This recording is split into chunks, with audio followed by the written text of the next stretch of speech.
चिराग पासवान आज है ना अखबार में आया है उनका बयान कि हनुमान का वध हो रहा है और हमारे राम खामोश है, हमको छोड़ दिए हैं। तो राम मतलब नरेंद्र मोदी। तो मोदी जी सभी उम्मीद के लिए बैठे हैं और मोदी जी का हनुमान आज भी चिराग पासवान बने हुए हैं। और आप कहते हैं हम अम्बेडकर के साथ हैं, अम्बेडकरवादी के साथ हैं, अम्बेडकरवादी विचारधारा के साथ हैं। ये कैसे होगा? आप तो गोडसे वालों के साथ हैं। बिहार में आशीर्वाद यात्रा को लेके एक बहुत बड़ा हुजूम निकलेगा। कितना बड़ा हुजूम? पशु चचा बोले हैं कि रामविलास पासवान जी की जयंती पर 5 तारीख को है ना, उस दिन 10,000 लोगों को खाना खिलाएंगे। राष्ट्रीय कार्यकारिणी की बैठक की है चिराग पासवान दिल्ली में। अब पशुपति चचा बोले बल फैक्ट्री से आदमी को बुलाया है, भीड़ बढ़ाया है। देखिए मैंने आदमी नहीं है चिराग भैया के पास। नीतीश कुमार चचा को क्या बोलना चाहेंगे? जिस घर से 4-4 गो 5-5 गो सांसद हो, उससे ज़्यादा संपन्न परिवार कौन हो सकता है, वो भी दलित समाज में।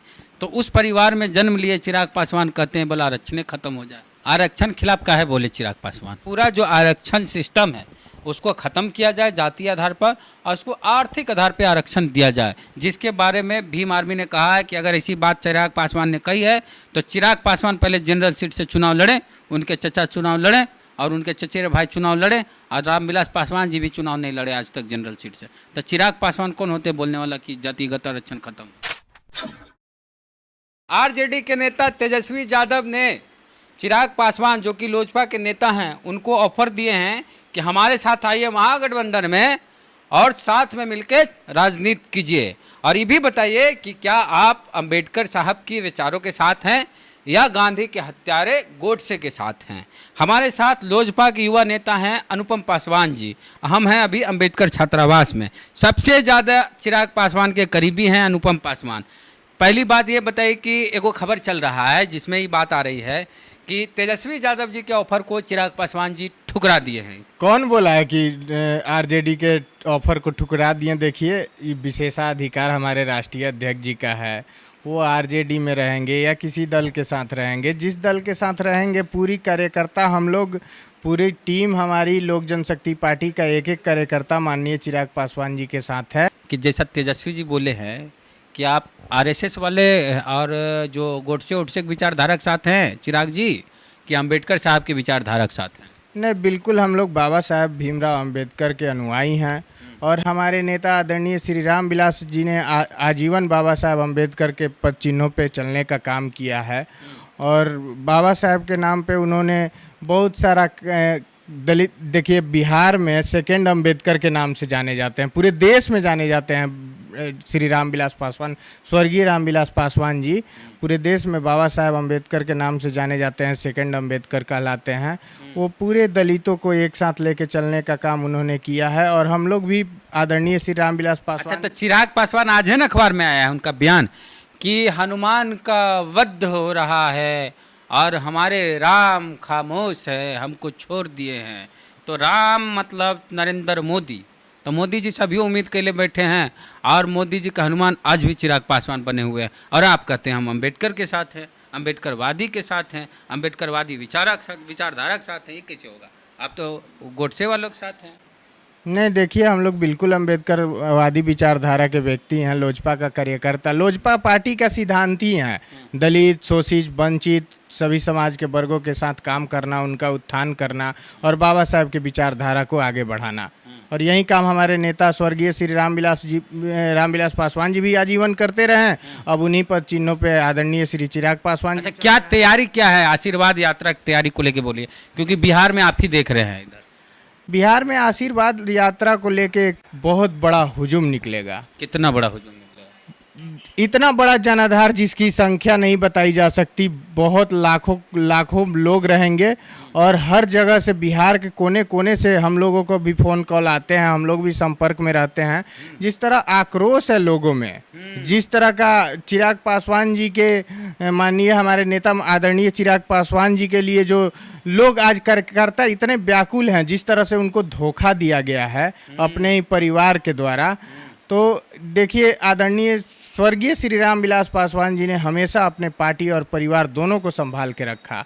और जिस तरह ये तो काम चिराग पासवान जी से नहीं हुआ, परिवार को नहीं संभाल पाए, पार्टी को नहीं संभाल पाए। कैसे नहीं संभाल पाए? खुदे बोले कि हम असफल हुए। देखिए असफल बोले वो ये तैयारी क्या है ये बताइए, हम कहाँ से, अब कहाँ चलल जाए? नहीं, हम बता रहे हैं कि असफल ने प्रयास करना चाहिए हर व्यक्ति को। ना आप आशीर्वाद यात्रा की क्या तैयारी है?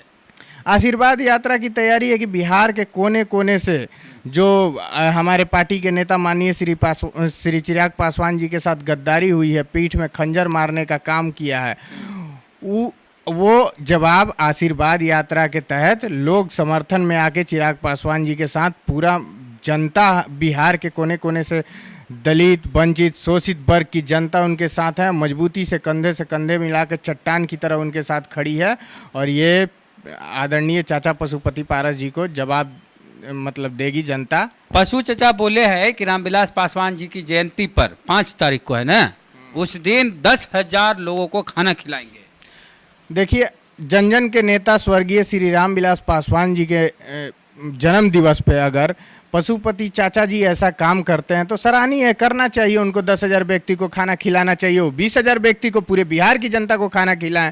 खुशी की बात है हम लोगों के लिए, हमारे नेता के लिए ऐसा वो कार्य करेंगे तो। लेकिन हमको भरोसा नहीं है पशुपति चाचा जी पे कि इस तरह का वो कार्य करेंगे, क्योंकि हमारे नेता स्वर्गीय श्री रामविलास पासवान जी का जब निधन हुआ था तो उनके श्राद्ध क्रिया के लिए, श्राद्ध काम के लिए वो हमारे नेता माननीय श्री चिराग पासवान जी की मम्मी को पैसा देना पड़ा था, 25 लाख रुपया उनके श्राद्ध कराने के लिए।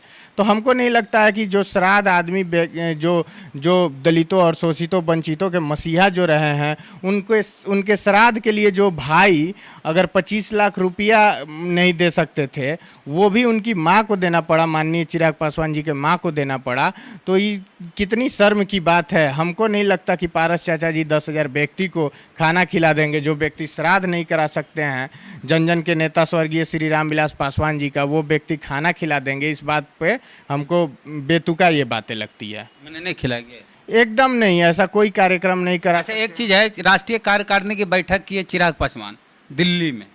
अब पशुपति चचा बोले बल फैक्ट्री से आदमी को बुलाया है, भीड़ बढ़ाया। देखे मैंने आदमी नहीं है चिराग भैया के पास, देखे ना कमेटी, वो सारा चीज मीडिया के सामने रख दिया गया। प्रेस रिलीज हुआ, वहाँ पे प्रेस कॉन्फ्रेंस हुआ और मीडिया के समक्ष सारे पदाधिकारियों की सूची उपलब्ध करा दी गई और दिखाया गया कि हमारे साथ कितने एग्जीक्यूटिव मेंबर हैं हमारे साथ। तो छोड़िए ना, वो तो पदाधिकारी छोड़ दीजिए आप। आदमिया का भीड़वा कहाँ से लाए थे? फैक्ट्री में मजदूरा था, उसको बुलाए थे चिराग पासवान। ये हम नहीं बोल रहे हैं, पशु चचा बोल रहे हैं। कहाँ से देखे? पार्टी के सारे मेंबर थे, सभी लोग पार्टी के, कोई नए चेहरे उसमें नहीं थे, सभी पुराने साथी थे पार्टी के सभी मजबूत लीडर, पुराने लीडर थे। वो कहीं फैक्ट्री किसी, अब पशुपति चाचा तो बेतुका बात करेंगे ही, पार्टी को तोड़ने का काम किए हैं, पीठ में खंजर मारने का काम किए हैं हमारे नेता श्री चिराग पासवान जी के पीछे, तो वो तो बोलेंगे ही, उनको तो बेतुका बयान देना है। लेकिन जो सच्चाई है वो मीडिया के सामने, आप लोगों के सामने समक्ष रखा गया है कि हमारे पार्टी के कितने मेंबर आए थे और सूची भी दी गई है। नीतीश कुमार चचा को क्या बोलना चाहेंगे? नीतीश कुमार चाचा जी तो शुरू से ही स्वर्गीय श्री रामविलास पासवान जी के विरोधी रहे हैं। साथ है तो चुनाव लड़े लोकसभा। देखिए, लोकसभा चुनाव साथे नहीं लड़े, अचानक उनका रातों रात गठबंधन लोक जनशक्ति पार्टी से हो गया। और इस बात पे हमारे माननीय श्री चिराग पासवान जी से भी चर्चा हुई थी, साहब की, बड़े साहब की, स्वर्गीय श्री रामविलास पासवान जी की, कि रातों रात पार्टी में आ गए और एक मजबूरन उनको अपनाना पड़ा कि रातों रात हम लोग का गठबंधन का हिस्सा बन गए वो। और उसी समय, लेकिन कभी सिद्धांतों से हमारे नेता ना स्वर्गीय श्री रामविलास पासवान जी समझौता किए हैं और ना श्री चिराग पासवान जी कर रहे हैं। और इसी के कारण वो लगातार बिहारी फर्स्ट के माध्यम से लोगों से बातचीत करते हैं। छोड़िए वो सब, आरक्षण खिलाफ काहे बोले चिराग पासवान? कब कहाँ आरक्षण के खिलाफ बोले हैं? पूरा मीडिया में चल रहा है आज तक, बिहार तक, फलना तक में। देखिए, मीडिया में तोड़ मड़ोड़ के बातें, जाति व्यवस्था के खिलाफ बोले हैं वो। बाबा साहब भी जाति व्यवस्था के खिलाफ बोलते थे, जाति खत्म होनी चाहिए। हाँ। जाति खत्म, तो बोला कि पूरा जो आरक्षण सिस्टम है उसको खत्म किया जाए जाति आधार पर, और उसको आर्थिक आधार पर आरक्षण दिया जाए। जिसके बारे में भीम आर्मी ने कहा है कि अगर ऐसी बात चिराग पासवान ने कही है तो चिराग पासवान पहले जनरल सीट से चुनाव लड़ें, उनके चचा चुनाव लड़ें और उनके चचेरे भाई चुनाव लड़े, और रामविलास पासवान जी भी चुनाव नहीं लड़े आज तक जनरल सीट से। तो चिराग पासवान कौन होते बोलने वाला कि जातिगत आरक्षण खत्म? पेड न्यूज है, पेड न्यूज चलता ही है। मीडिया, सब मीडिया नहीं, कुछ चंद लोग मीडिया के हैं जो पेड न्यूज चलाते हैं। वही पैसा लेके, हाँ, पैसा लेके चलाया जाता है वही न्यूज। पेड न्यूज माने पैसा लेके खबर चलाना। आप आरोप लगा रहे हैं बिहार तक में। बिहार तक कुछ लोग हैं जो चलाते हैं पैसा लेके, वही खबर चलाया गया है। आरक्षण के विरोधी नहीं है माननीय श्री चिराग पासवान जी। आप संसद का वीडियो देख लीजिए, जिस समय वो आरक्षण के पक्ष में संसद में दहाड़े हैं। पूरे देश में सबसे संपन्न दलित परिवार है पूरे भारत में, तो वो रामविलास पासवान जी का परिवार है। जितने भी पासवान जी के घर में वयस्क पुरुष हुए, सब संसद भवन पहुँचे जी, एमपी बने। जितने संसद माने कि पुरुष वयस्क जनता ने चुना, जनता चुना, जैसे भी टिकटवा चचन दिए थे। हाँ, जनता ने चुना। जनता सबसे संपन्न परिवार, जिस घर से 4-4 गो 5-5 गो सांसद हो, उससे ज़्यादा संपन्न परिवार कौन हो सकता है, वो भी दलित समाज में। तो उस परिवार में जन्म लिए चिराग पासवान कहते हैं बोला आरक्षण खत्म हो जाए। अरे कहाँ कहें, किसी प्रकार का आप वीडियो दिखाइए, कहीं नहीं कहें आरक्षण छोड़ देना। आरक्षण के पक्ष में तो वो लगातार बोलते आए हैं, आरक्षण रहना चाहिए, संविधान में आरक्षण रहना चाहिए। संविधान आरक्षण के सारे मतलब नियम और कानून को वो तो बोले हैं कि 9वीं अनुसूची में डाल देना चाहिए, ताकि कभी किसी पे आरक्षण के मुद्दे पर हमेशा के लिए डिबेट ही समाप्त हो जाए। चिराग पासवान जो हैं अभी तेजस्वी यादव के ऑफर को ठुकराए नहीं, ऐसा इनका कहना है। और ऑफर दिए हैं तेजस्वी यादव, उस पर आपका क्या कहना? और आरक्षण के मुद्दे पे चिराग पासवान ने क्या कहा, आप सुने, इनकी बात भी सुने। प्रतिक्रिया अपने कमेंट बॉक्स में दीजिए।